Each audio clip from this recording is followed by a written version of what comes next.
Hi, everybody. It's Mara Leineberger, and this is our first Zoom meeting for Mindful Classroom. So looks like we've got Heather's here and Connie's here, and she was just she's having trouble with her camera, but it's no big deal. So, hey, Heather and Connie, have either one of you guys used Zoom before? This is my second time. I'm currently taking another course through Eduspire, and the first night we used Zoom. So this is my second time. Cool. And how about you, Connie? Have you used Zoom before? No, I've never used Zoom, but I'm using Skype. Okay. See, I mean, I like Skype, and I've used like Google Hangouts. I was doing some projects with some people in Africa, and my experience has been that this tool seems to have a lower bandwidth usage, so it's really nice doing. And you can get more people in a room. I'm working with a coach right now, and she does a weekly call for 2 hours where you can come in and talk with her, and there are 30, 40, 50 people on the call. And this tool can handle it. So I decided to give it a spin, and I know Eduspire has a license for it, so you'll see more of your teachers using it, but I actually have my own license for it because I'm using it professionally. What I really like is the record feature.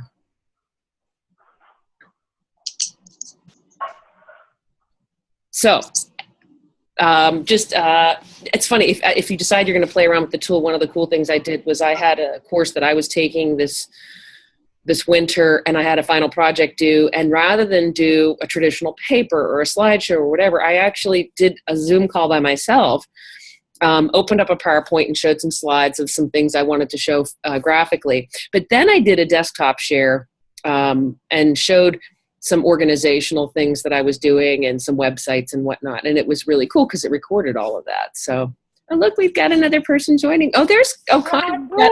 I went out and I went again, but here I am. Hello. So what we're talking about is Mindful Classroom. So I thought, let's talk a little bit, but I'll do a screen share and we can take a look at the course and you can ask any questions because we're doing this for the benefit of you two, but also for everybody else. So I'll just open that up and you should now be able to see I'm in Moodle in our course. So we could do you could ask any questions that you have about the course, prod stuff that's up for this week, mindfulness in general. Since there's just three of us, I think we can probably figure out how to talk back and forth. Yeah. I think I was looking at the courses or the assignments, and everything seemed pretty straightforward that I've looked at so far.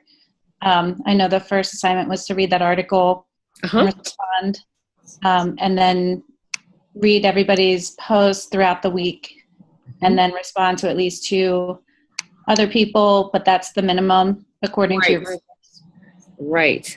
So I'm kind of a goofball in this way. I design all of my courses the same way, to follow the same pattern.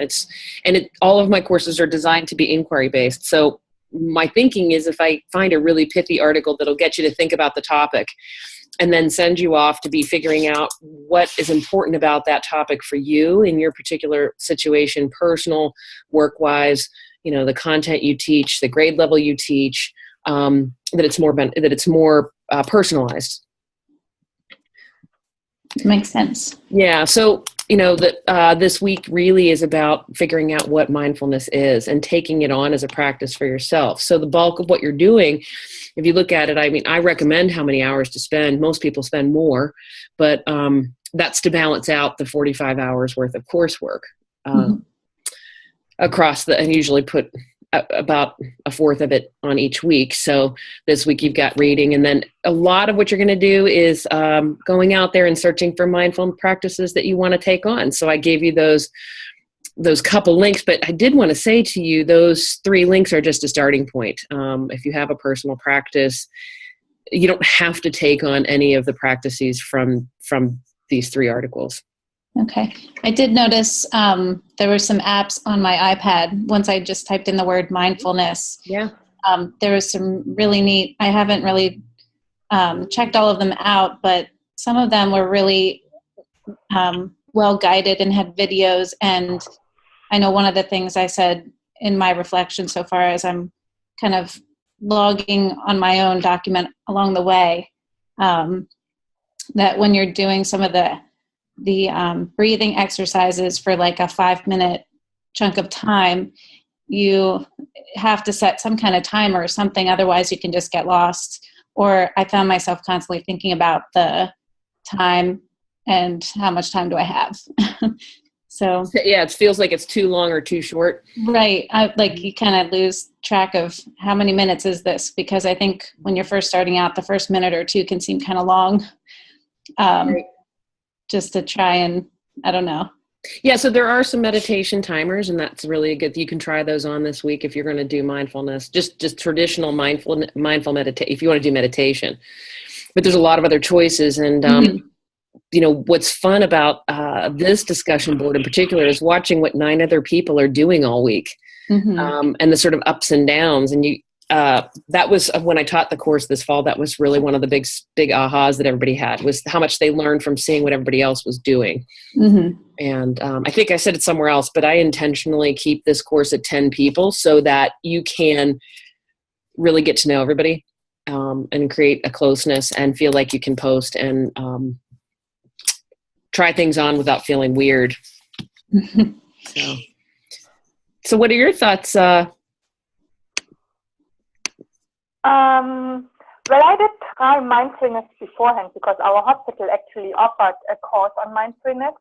Oh, so nice. I'm really excited how to hopefully incorporate it into my classroom. Okay. Cool. And it's a big part of the course, but it's not the primary part of, it's not the focus for this first week. So if you already have a stable practice, then your challenge would be to look for something that you haven't tried before. Yeah. Or, you know, it could be something that you're in the back of your mind that you've tried that you think kids might work with kids. But part of this is to build stability to your own practice, because I'll tell you what, I've been practicing for probably 10, 15 years, and I just wrote this course for EdgeAspire a year ago. I didn't feel qualified to teach it or experienced enough to teach it. And I wouldn't even say that I teach this class. It's more that I facilitate it. And that I only came to this place where I can do it this way after going on retreat and sitting with other master teachers and realizing they're just basically practicing with you.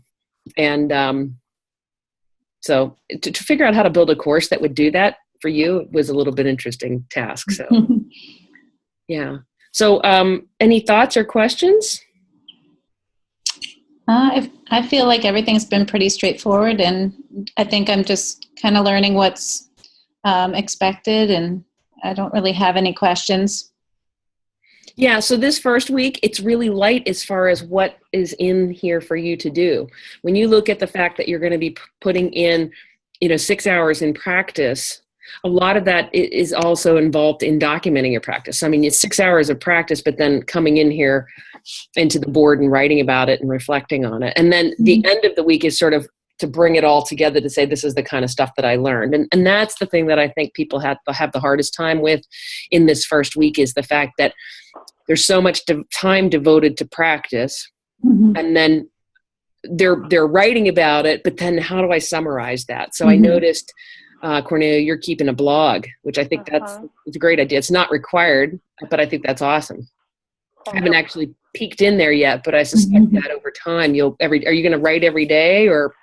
That's my goal, that I kind of use it even after the course is done as my little journal. I mean, I rather like paper, but you don't have to excuse me, but that doesn't really work. So yeah, I'm hoping to use it afterwards, especially with resources to use or which mindfulness method that I like the most. I know where to go and where to find it.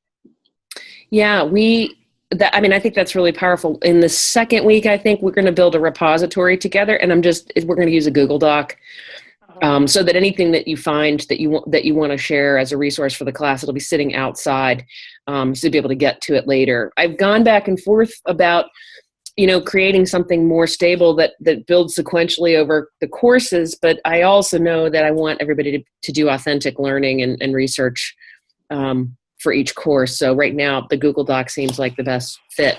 But your blog is great. I had somebody in another class who started to build herself a calendar each week as she found resources and activities that she liked. She put them on a calendar that she's now using for this year. She took the class right before, and it ended in December. And now she's got all of these practices that she's going to try out during the 2017 year. So there's a lot of ways that you can approach that. And there's no wrong way. If you just do a three-page paper reflection at the end of each week, that's fine with me. It's really what works best for you. Good. So Heather, anything else? Are there examples of what you've, like, I know you talked about a calendar. Are there other examples of student projects that they've done? Like, I know there's a blog. I kind of started a flip chart using Keynote to kind of give each page, like, one of the strategies, what it is, and then I plan with it, and then, like, just how it worked throughout the week. Yeah, so you're going to be doing personal practice every week. The first 2 weeks, it'll be for yourself. And then the last 2 weeks, you're going to be doing personal practice, but it's going to be things that you think will fit with kids. There have been a number of people who've done a keynote, or they've used other tools. I can't think of the name of the tool. There's one, it's an Adobe product. I think it's called Adobe Spark, that people have learned in some of the other Edge-Aspire courses. I mean, I feel like I've designed this course so that it's a place where you can come and play with some of the tools you may have learned about in other courses in a fun way that's not, it's not really graded the same way that it is in the other courses. So if you want to think about collecting resources that way and build it over the 4 weeks, and you end up having something that you could use with your kids, or you could present to faculty or to colleagues or something like that. So yeah, that'd be great. I mean, you can do a short video reflection. I've had people do that. They just hop on, like iMovie or whatever tools you use, make a short little video that just says, this is what I did this week. This is what I thought. Lots of people do like a PowerPoint that's animated or has music and, photos. I've had there was a teacher who took photos all week long. Like, she was doing mindful awareness of her surroundings. And so everywhere she went, she took photos and then, did like a photo montage kind of thing. And I think she actually took the photos and then started using them in her classroom, and she would show one every day and have a mindful moment with her kids. And they were all photos of the natural world, the outdoors. So that's a neat idea. I mean, there's a lot of ways you can approach it. You can incorporate all those things together into one thing. Sounds good. So I'll tell you both, the one thing that it took them a while to get, and I'll say it today and then I'll probably say it every week, is that one of the cool things about this class is that, like, this week I'm asking you to do 6 hours of mindful practice. It's not something that you have to make time for. It's something that you apply to whatever you're already doing. I mean, certainly if you decide, Connie, if you're going to do a mindful meditation, yes, that does require you to set aside a space of, half an hour, 15 minutes, whatever it is. But if you look at some of the resources, there are a whole bunch of practices where actually you're bringing your awareness to the activity that you're engaged in. So I've had people who did mindfulness of doing the dishes, mindfulness of scrubbing the dining room floor, and then wrote really beautiful, I mean, believe it or not, really beautiful responses about what they noticed and the difference, the shift in their own thinking just by being completely aware of the kinesthetic experience of doing the dishes or scrubbing the floor. So that is to say, you can actually do your mindful practices while you're doing other things that need to be done, like scrubbing the toilet, running the vacuum. I don't know if you could bring mindful attention to your lesson planning. I think that you're already engaged in your brain at that point in time, but lots of people do it. If you have a fitness routine, that's a good place to bring it. A couple people brought mindfulness to their drive to and from work. They shut off the radio and just really were mindful of the sounds in their car or what they were noticing outside and stuff like that. So I encourage you to use all of those kinds of ways to be more mindful, more present. That sounds interesting. It's nice to just hear what other people have done and just what you have in your mind of what you're hoping for us to get out of it. Yeah. Yeah, well, it's funny. Usually what I do is I write in response to what people are talking about, but I thought this might be kind of fun. I had the class last time said they thought that they wanted to see me. So I said, oh, wow, okay. So we'll give it a shot. Right now, I haven't had too many responses, but we'll maybe aim for Sundays. I don't know if that'll work or not, but we'll figure it out. Okay. And, maybe what we need to do is rotate it and do it on different days so that it works for, we'll only do it 4 times. So it's not like it's a huge commitment to time, to be online. So, this has been great. Is there anything else I can do for you, either of you today? I think Not I'm for good. me. Thank you. You're welcome. I think so. I think that just to wrap up for anybody else who's watching this, we'll go ahead and we'll plan to meet next Sunday. If that works for everybody. Unless there's another time, but I'll give everybody an email about that. And what we'll do next Sunday is we'll really we can reflect on what the week was like, the ups, the downs, what worked, what didn't work. You can ask questions about different kinds of practice, and it'll be nice to be able to share with your classmates. And then we'll just do a light overview of the following week, what's coming. And I did want to tell you both and everybody else that I intentionally keep the forums closed.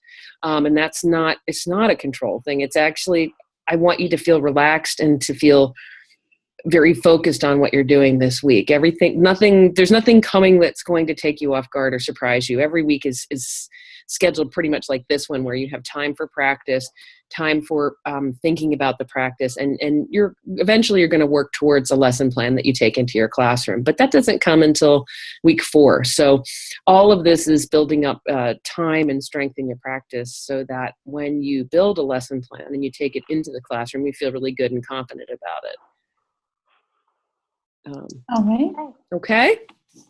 I'm going to stop sharing my screen and I'll end our recording. And ladies, have a great week, and I will see you at the end of the week.